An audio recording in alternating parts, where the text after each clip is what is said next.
আমার কাছে মনে হয় each and everyone is facing cyber bullying.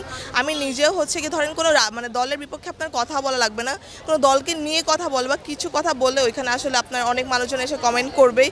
আর তার থেকে বড় কথা এই ধরনের যে কমেন্ট হচ্ছে এগুলোর ব্যাপারে আসলে কেউ কোনো অ্যাকশন নিচ্ছে না। আমার কাছে মনে হয় এটা সবথেকে বড় সমস্যা যে এটার বিরুদ্ধে কোনো অ্যাকশন নেওয়া হচ্ছে না। নাম শেখ তাসনুবা সৃষ্টি, আমি কেন্দ্রীয় সংসদের স্বাস্থ্য ও পরিবেশ সম্পাদক পদে দাঁড়াচ্ছি। আমার প্যানেল হচ্ছে প্রতিরোধ পর্ষদ।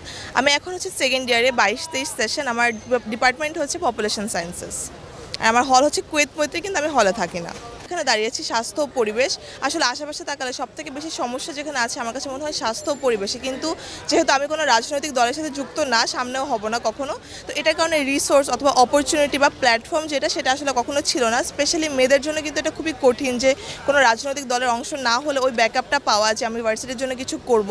তো আমার কাছে মনে হচ্ছে যে ডাকসু একটা প্ল্যাটফর্ম হতে পারে যেটা আর কি আমি মানুষকে আসলে ইন্সপায়ার করতে চাই, বা আমি আসলে একটা প্ল্যাটফর্ম হিসেবে ইউজ করতে চাই, যেটার সাহায্যে পরবর্তীতে আমি যেগুলো চাই আসলে যে ধরনের কাজগুলো করতে চাই ওগুলোকে আমি ডাকসুর প্ল্যাটফর্মকে ইউজ করে যে আমাদের ভার্সিটির আরও কীভাবে বেটার করা যায় ওই জন্য কাজ করব।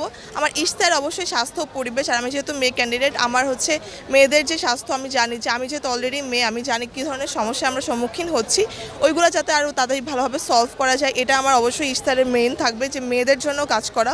তাছাড়া হচ্ছে পরিবেশের কথা যদি বলি, দেখা যাচ্ছে আমরা আসার পরে ভিসি চত্বর এরকম পাইনি, ওখানে আগে অনেক গাছ ছিল। এই ধরনের যে বিভিন্ন কারণে হচ্ছে গাছ কাটা হচ্ছে। তো আমার পরিবেশে আসলে প্রথমে গাছ নিয়েই বলতে চাচ্ছি, কারণ গাছের সাথে হচ্ছে পরিবেশের অবশ্যই যে সম্পর্কটা সেটা সবথেকে বেশি। তো আমার ইশতেহারের একটা আছে হচ্ছে যে কোনো গাছ কাটার আগে অথরিটি হচ্ছে স্টুডেন্টদের সাথে কথা বলবে, কনসাল্ট করে নেবে যে এই ধরনের গাছ কাটা হবে, আর অবশ্যই প্রয়োজনে গাছ কাটতে হবেই, কিন্তু একটা গাছ কাটতে যতক্ষণ আরও 10টা গাছ লাগানো হয় সেই ব্যবস্থা নিতে হবে।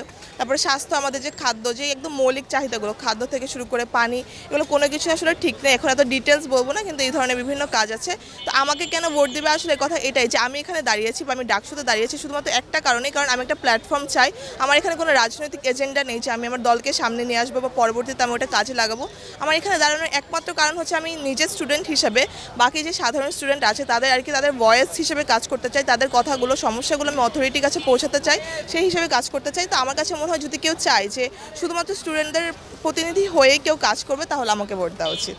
আচ্ছা, তো এই প্রচারণা আসলে এবার তো নারী প্রার্থী কম হলেও যথেষ্ট, ধরেন 50 থেকে 60 জন নারী প্রার্থী, কিন্তু আমার কাছে মনে হয় each and everyone is facing cyber bullying. আমি নিজেও হচ্ছে কি ধরেন কোনো দলের বিপক্ষে আপনার কথা বলা লাগবে না, কোনো দলকে নিয়ে কথা বলে বা কিছু কথা বললে ওইখানে আসলে আপনার অনেক মানুষজন এসে কমেন্ট করবেই।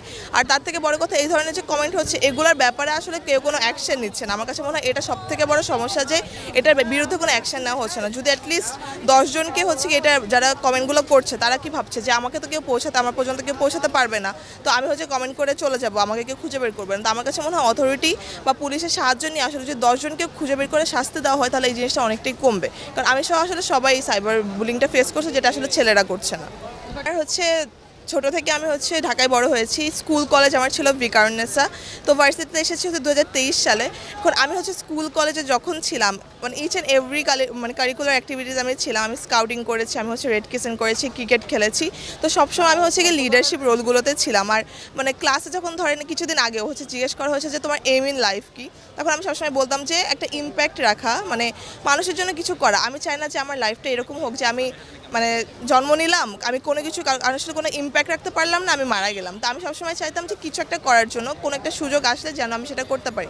তো যখন ডাকসু এসেছে তখন আমার ফ্রেন্ডরা সহ আমার অনেকেই বললো যে তুমি যেহেতু সবসময় চাও এরকম করতে, আর তোমার মতো লিডারশিপ কোয়ালিটিটা আছে যে you want to do something for the people, for your students, তাহলে তোমার উচিত আসলে ডাকসুতে পার্টিসিপেট করার। আমার কাছে মনে হয়েছে যে এখন যেহেতু কোনো দল হচ্ছে ক্ষমতায় নেই, তো একটা নিরপেক্ষ ডাকসু হবে যেখানে আজকে আমার মতো সাধারণ যারা শিক্ষার্থী আছে তারাও সুযোগ পাবে সমানভাবে কাজ করার।